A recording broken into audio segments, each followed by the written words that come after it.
Assalamualaikum warahmatullahi wabarakatuh. Perkenalkan, nama saya Ahmad Sani dengan NIM 01120003 dari kelas A. Di sini saya akan menjelaskan tentang metabolisme karbohidrat, glikolisis, glukogenesis, glukogenolisis, dan gluconeogenesis. Glikolisis berasal dari kata gliko yang berarti gula dan lisis yang berarti penguraian. Glikolisis merupakan proses penguraian gula 6 karbon menjadi 2 molekul asam pirufat berkarbon. Glukogenesis adalah lintasan metabolisme yang mengkonversi gula menjadi glukogen untuk disimpan di dalam hati. Glukogenolisis merupakan proses pemecahan molekul glukogen menjadi glukosa. Apabila tubuh dalam keadaan lapar dan tidak ada asupan makanan, maka kadar glukosa dalam darah akan menurun. Glukosa diperoleh dengan memecah glukogen menjadi glukosa yang kemudian digunakan untuk memproduksi energi. Glukogenolisis adalah proses sintetis atau pembuatan glukosa dari senyawa non-karbohidrat di dalam tubuh. Proses ini terjadi ketika kadar glukosa tidak tersedia, sehingga tubuh mengubah asam amino atau gliserol menjadi glukosa untuk kemudian digunakan sebagai energi bagi tubuh. Siklus glikolisis. Glikolisis adalah rangkaian reaksi kimia penguraian glukosa yang memiliki 6 atom C menjadi asam pirufat senyawa memiliki 3 atom C, NADH dan ATP. NADH, nikotinamida adenin dinukleotida hidrogen, adalah koenzim yang mengikat elektron H sehingga disebut sumber elektron berenergi tinggi. ATP merupakan senyawa berenergi tinggi. Setiap pelepasan gugus fosfat yang mengalami energi. Pada proses glikolisis, setiap satu molekul glukosa diubah menjadi 2 molekul asam pirufat, 2 NADH dan 2 ATP. Glikolisis memiliki sifat-sifat antara lain: glikolisis dapat berlangsung secara aerob maupun anaerob. Glikolisis melibatkan enzim ATP dan ADP, serta peranan ATP dan ADP pada glikolisis adalah memindahkan atau mentransfer fosfat dari molekul satu ke molekul yang lainnya. Pada sel eukariotik, glikolisis terjadi di sitoplasma, sitosol. Glikolisis terjadi melalui 10 tahapan yang terdiri dari 5 tahapan penggunaan energi dan 5 tahapan pelepasan energi. Kedua, siklus Krebs. Siklus Krebs atau siklus asam dikarboksilat adalah proses kedua katabolisme atau respirasi sel untuk menghasilkan energi yang lebih tinggi. Dilansir dari ensiklopedia Britannia, siklus Krebs mengubah asetil enzim ke enzim A atau asetil CoA menjadi energi untuk tubuh dan karbon dioksida sebagai produk sampingannya. Berikut tahapan siklus Krebs. Rantai respirasi transport elektron.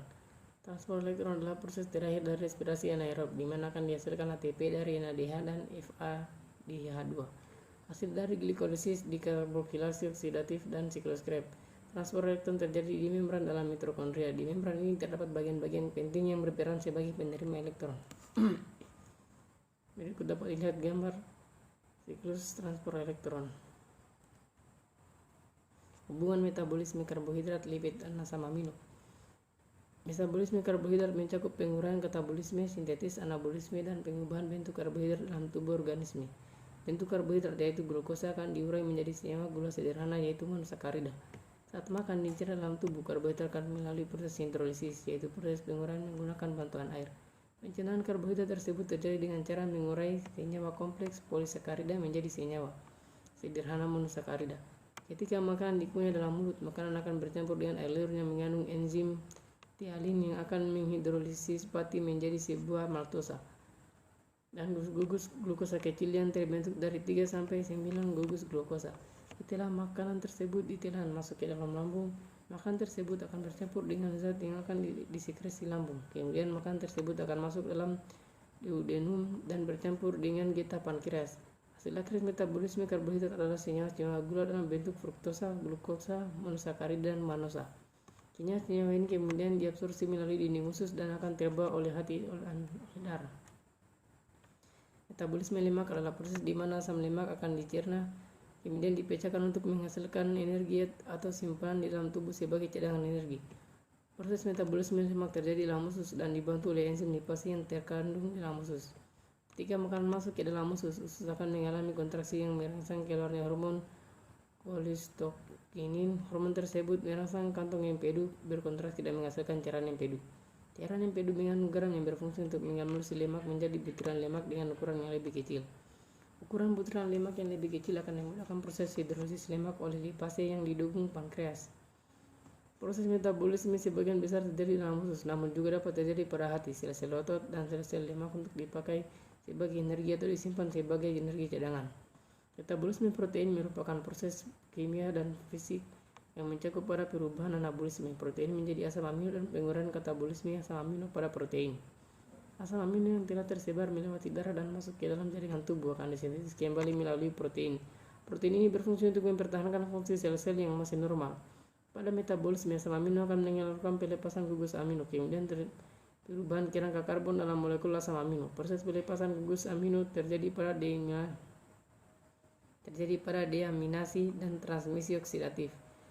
Deaminasi oksidatif menggunakan dehidrogenase dalam katalis, sedangkan jika transmisi yaitu proses katabolisme asam amino yang melibatkan gugus amino pada satu asam amino terhadap asam amino yang lain. Asam amino tidak disimpan pada tubuh jika jumlah asam amino berlebihan atau terjadi kurangnya sumber energi lain. Tubuh manusia akan menggunakan asam amino dalam sumber energi, tidak seperti lemak dan karbohidrat. Asam amino membutuhkan pelepasan gugus amino yang bertempat di deaminasi nitrogen asam amino dalam asam-asam amino. Protein adalah bentuk produk yang dihasilkan oleh ekspresi informasi genetik, merupakan polimer asam amino yang terkait pada satu sama lain dalam ikatan dalam sel hidup. Metabolisme di tubuh manusia.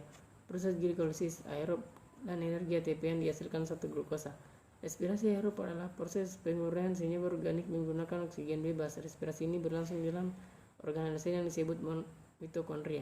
Saat kamu mengonsumsi makanan yang mengandung glukosa, misalnya nasi, setiap molekul glukosa akan dipecah melalui 4 tahap sampai dihasilkan energi.